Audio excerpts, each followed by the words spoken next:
Imagine running into a pred, right? I'm going to just say that for short. You should know what I mean. But imagine running into one of those people, right? And then your rescuer, the person that you thought saved you, is another one of them. A pred saved you from a pred. You might need to stay in the crib.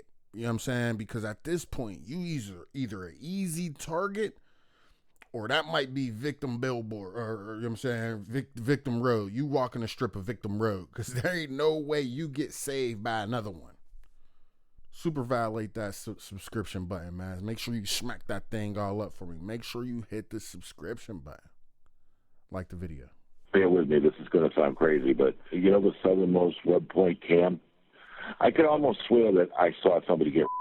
She was crying. She got in her car. Then she wanted to get out. There was a group of young men chasing her. More than 1,600 miles from the scenic Florida Keys, a 911 dispatcher witnesses a woman's savage assault unfold live on a public webcam, set against the backdrop of one of Florida's most iconic landmarks.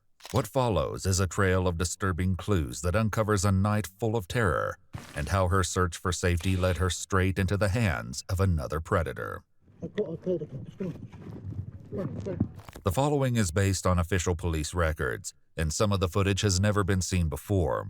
On the night of September 10th, 2021, police in Key West, Florida received a distressing call from a man who witnessed a brutal assault. Hi, my name is Don Williams. I'm actually calling from Boston, but bear with me, this is going to sound crazy, but I'm at work, and I had the, you know the southernmost web point cam? Yeah. Yeah, I could almost swear that a little while ago, I've been busy, my phone keeps ringing here, I'm a 911 operator, but I could almost swear that I saw somebody get. The southernmost point. Ooh, that sounds crazy. The boy on the security camera said he could have swore he seen somebody get R-worded. A towering concrete buoy stands as the southernmost publicly accessible point in the continental United States. A beloved tourist attraction, it draws countless visitors and is constantly monitored by a 24/7 live webcam. But for Dawn, the landmark's cheerful backdrop took a dark and unexpected turn when it became the scene of a brutal assault. I saw it, at first I thought it was a guy and a girl clowning around, and then they went behind the monument thing there, the thing I'm talking about, the southernmost thing, and all of a sudden she come out and it looked like she was fighting. She fell flat on her face, her shoes fell off, and she ran in one direction, and he was pulling up his pants, and he ran in the other direction, and then he came back with looked like a gray four-door car, and jumped out and ran over there and grabbed what looked like maybe her underpants and her dress or something. I don't know. The only thing that concerned me more than anything was the way she ran. And then a bunch of people were around, and they ran them. When they came back, it looked like maybe the same girl, and they had a T-shirt on her, so I think she might have been not wearing anything when she ran away. And he came back and scooped up her clothes. Dawn wasn't the first to raise the alarm. Just moments after the attack, a couple only a block from the southernmost point landmark called 911 in a panic as they tried to help the victim. Naked girl came running out at the end of the block here. She was crying. She got in her car. Then she wanted to get out. There was a group of young men chasing her. I don't know where she went. You need to get police officers down here, though. There was We've already got them en route. Who try to victimize people or R-word them in public at a monumental? Bro, that's like, they just said that's one of the biggest tourist attractions in the whole, you know what I'm saying? And it's under 24/7 surveillance webcam at that. Looking at the corner. How many men were chasing her? Four. It was maybe three guys and one girl. And I noticed they were in short. Yeah, they had their shirt off. And there's people out looking. Come on, let's go, go. She has no pants on. Did she say anything when she got in the car with you? No, she just said get out of here. Go. She said go, drive, get out of here. Okay, who's this follow me? And maybe our officers are in the area. Why is the caravan following me? Oh my God, there's people. Now these two. It's a caravan following them too. Oh yeah, where is this at?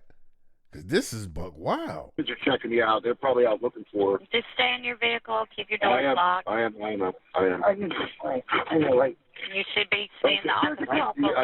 If I see a motherfucker really, I'm My bad for interrupting, but listen, if I see somebody following me and they acting weird or they deep and I just seen a crime, listen, all right, come on, keep following me. Come on, this way. You gonna have to run me off the road. I'm driving straight to the police station. You think I ain't when I am? Real shit. Officer, right here. All right, just flag him down.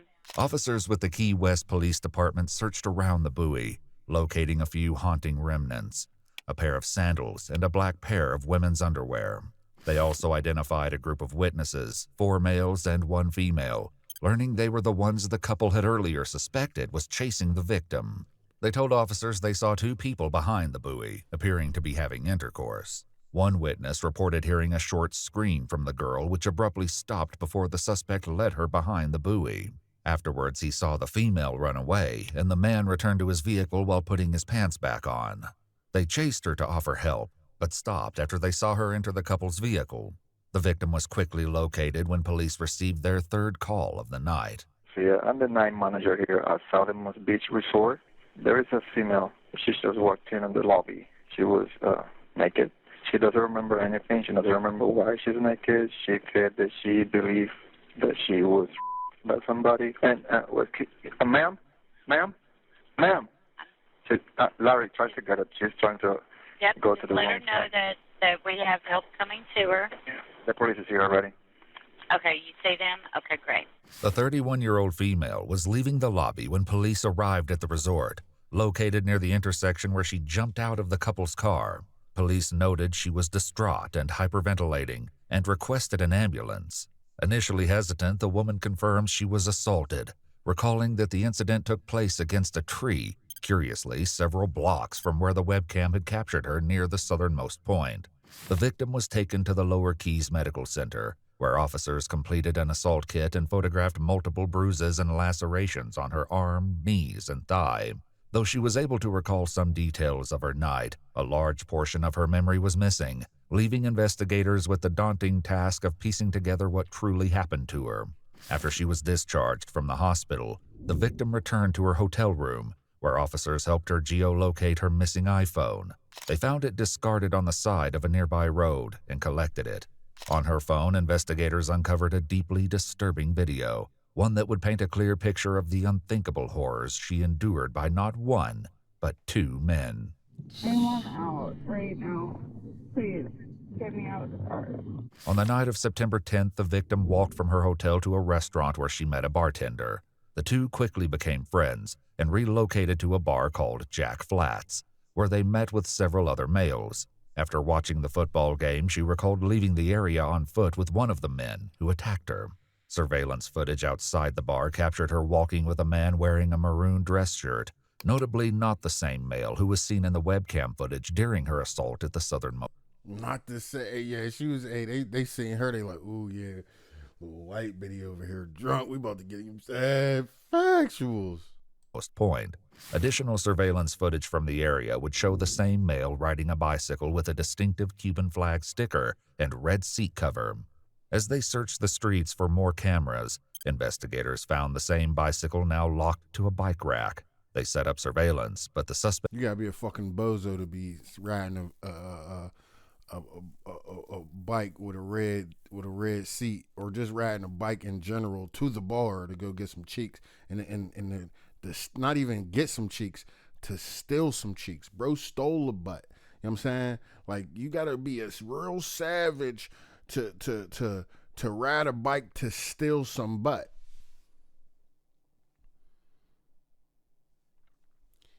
He need to go to jail forever. Hey, listen. There's weirdos all over the place, but to ride a bike to steal some butt is crazy. Suspect never returned for it. However, a closer look at the bike revealed a sticker for Truman Bike Shop. Receipts identified the owner of the bicycle as 30-year-old Jorge Calderon Nunez, who was no stranger to Key West detectives. On May 10, 2021, just 4 months earlier, one of his former co-workers accused him of breaking into her home through her window in the middle of the night and squeezing her calf muscles as she slept. The night of September... Get the fuck out of here. You want me to believe that, bro? somebody he worked with. Sorry, so. In his mind, he had a work mate, or at least somebody he liked. You know what I'm saying? He climbed through her window. He broke. They said he broke in her residence, climbed through her window while she was asleep, and all he was squeezing when she woke up was calves. He wasn't rubbing no ass. Wasn't no titties in his hand. He's giving you a leg massage. Bro, you see, you tripping. He came in, he thought he was doing you a favor for real, for real. I don't know. If a nigga come in there and give you a massage and dip, he ain't a bad guy. Real shit. Boy, he gave you a massage. He broke in your joint, but gave you a massage. He care about you. In the middle of the night and squeezing her calf muscles as she slept. The night of September 10th, a witness saw Jorge and the victim walking together shortly after she left Jack Flat's bar. According to the witness, the victim appeared drunk and he saw her throwing up on the sidewalk. As they turned the corner, the witness overheard her say to Jorge, "It was nice to meet you, but I can make it from here." Although she tried to walk away, Jorge approached her again. At that point, the witness returned to his guest house and didn't see what happened next. Moments later, her phone would capture Jorge dragging her into the shadows between two buildings. Still images and GPS from the video identified the location as a small area between a law firm and real estate office, less than a block away from the Monroe County Courthouse. During the recording, which lasts over 7 minutes, a second male can be seen approaching.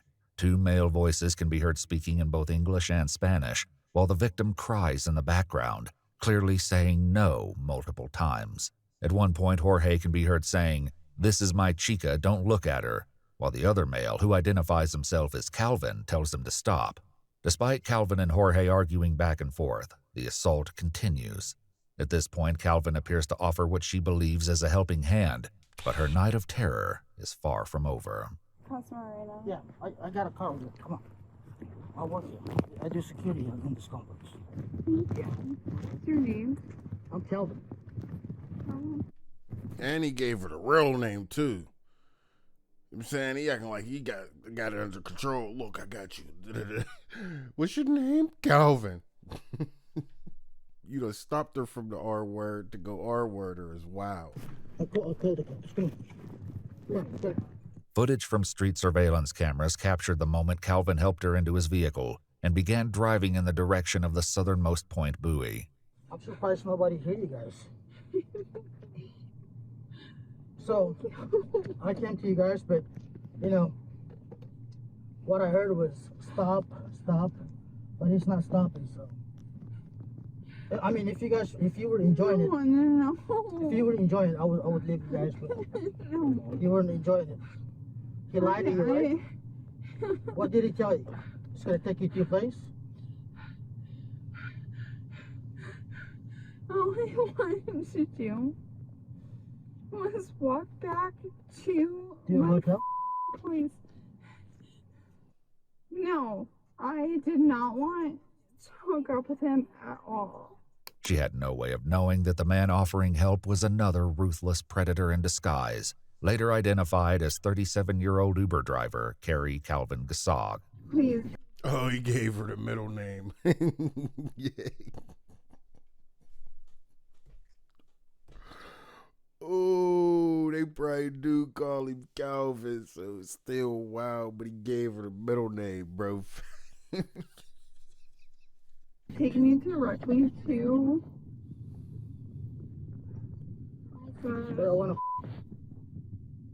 But I want to fuck you, bro. I just got supposed to have saved me.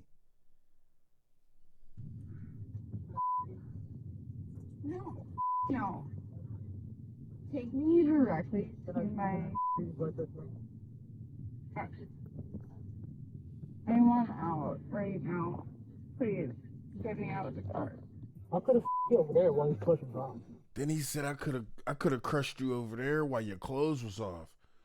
Bro, waiting in line with a stranger, R word and the lady, and wanting next is wild. The footage then shows the victim attempting to exit Carrie's vehicle, at which point the recording abruptly ends. Webcam video showed that Carey put his hands over the victim's mouth and forcefully dragged her while she tried to resist. Carey then forced her behind the buoy, where he attacked her for several minutes before she ran from the scene, climbing into the car of the couple who called 911 before fleeing once again, perhaps unwilling to trust more strangers after suffering 2 separate assaults from both Jorge and Carey. Carey was found the same night and taken to the police station for an interview. Officers contacted his wife to inform her that they would be executing a search warrant. She agreed to meet with them, but she never showed up at the apartment. Carey told investigators he was driving for Uber when he heard the victim scream and gave her a ride. He said she began rubbing his legs and asked him to pull over at the southernmost point, where they planned to have consensual sex. In an eerie statement, Carey adds that she didn't try to fight or get away like someone who is being assaulted does, quickly adding the way they do in movies. The evidence, including cell phone and webcam footage, clearly reveals the truth.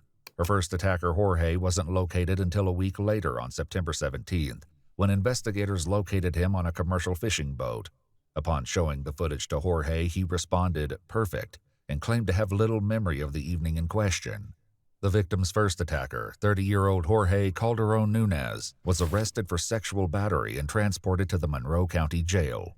In 2024, he accepted a plea deal for 3 separate charges, including burglary of a dwelling with assault or battery, and indecent exposure. The court imposed a combination of 3 years in Florida State Prison and 364 days in county jail, with 1 charge receiving credit for time served. The second attacker, 37-year-old Carey Calvin Gasog, entered a plea of no contest to sexual battery, false imprisonment, and tampering with evidence. He was sentenced to 10 years in prison with 756 days credited for time served and ordered to an additional 5 years of probation upon his release. You ran into one of the weirdest. You left the bar with one of the weirdest and then got saved by somebody that was even weirder. You know what I'm saying? Like, what would make you, this is go for the second dude, what would make you think from saving a victim from getting R-worded that she was even going to be in that type of mood or spirit to give you some? So you stopped her from getting R-worded, so now she's supposed to give you some just because you stopped her from doing something she didn't want to do in the first place? How does that even process through your mind? I don't get it. 2 of the creepiest dudes, period. Having sex outside is some kid shit anyway. But let alone you trying to R-word somebody outside, like it ain't even like that spur of the moment where y'all like at a house party and you thought she wanted you and then you got to agree. Like it ain't no weird, like that's still weird, but it ain't even one of those situations like a dude really seen she was drunk at the bar and then tried to crack her in the alley, and then the person that saved her from stopping her from getting cracked took her to another public spot and tried to crack. It's like, bro, you can't make this shit up.